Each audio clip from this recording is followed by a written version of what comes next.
Multitasking or delusion? That's the real question.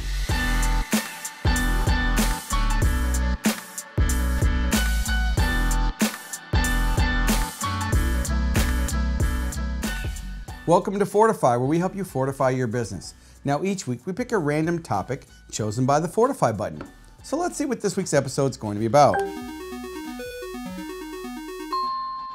The myths about multitasking. Now for the next few minutes, I'd like to see if you can really focus on this short video message. See if you can watch it all the way through without jumping over to your email, having a side conversation, or doing anything else in the background.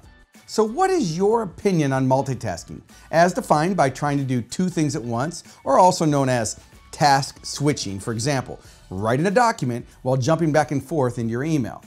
Do you think it's more productive or less productive? Now, are you in the habit of sending text messages while sitting in a meeting or a conference? Are you always checking your email or having conversations with staff members that need your full attention? Are you constantly interrupted by notifications on your smartphone or smartwatch? If you answered yes to any of these, you're not nearly as productive as you may think, and neither are your team members. You have been conditioned to think that multitasking was supposed to make us more productive. It's become the social norm, especially in younger generations. But in reality, it's done the exact opposite, and the extensive scientific research proves it. Now, the case studies that I'll be referencing are in the description below. Now, here's a quick point of clarification. The term multitasking is actually a misnomer.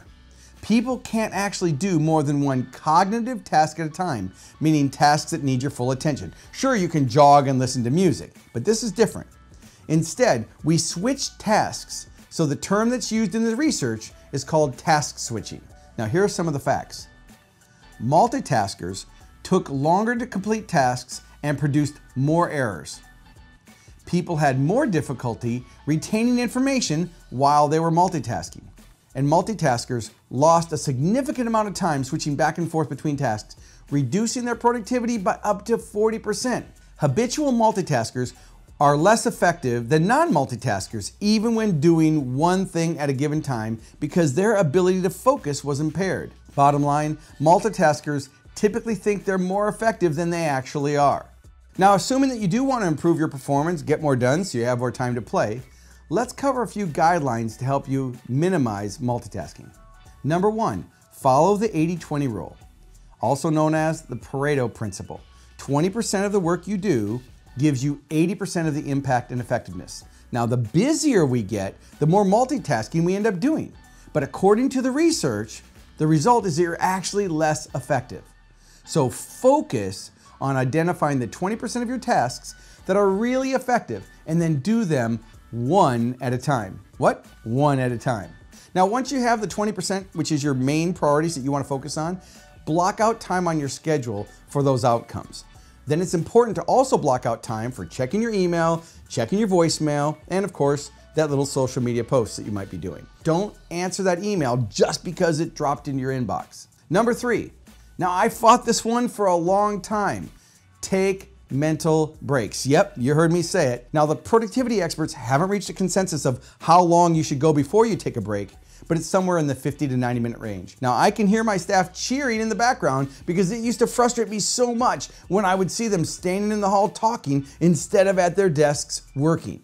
This isn't an excuse to take advantage of breaks, but regular breaks to stand up, to breathe, to take a short walk will absolutely improve how you feel, think, and how you work.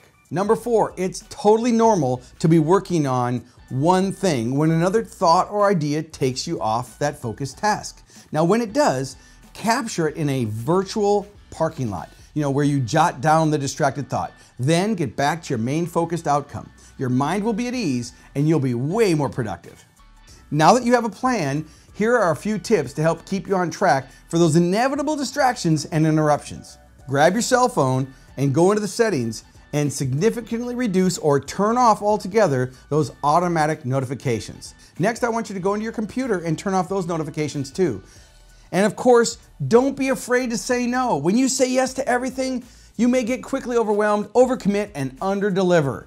Remember, being busy doesn't translate to being productive. Start each day with your main priorities or tasks that you want to accomplish.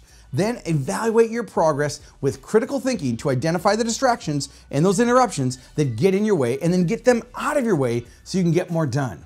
When you implement these strategies, you can help replace those delusional habits, and you're gonna be so much happier, healthier, and productive, and that's a guarantee.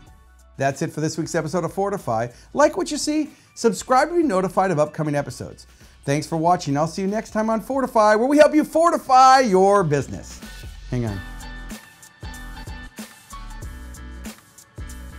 And don't text and drive. That's the ultimate delusion, and it's extremely dangerous. Cell phone use while driving leads to 1.6 million crashes each year. Texting and driving is 6 times more likely to cause an accident than driving drunk. 1 out of every 4 accidents in the United States is caused by texting and driving.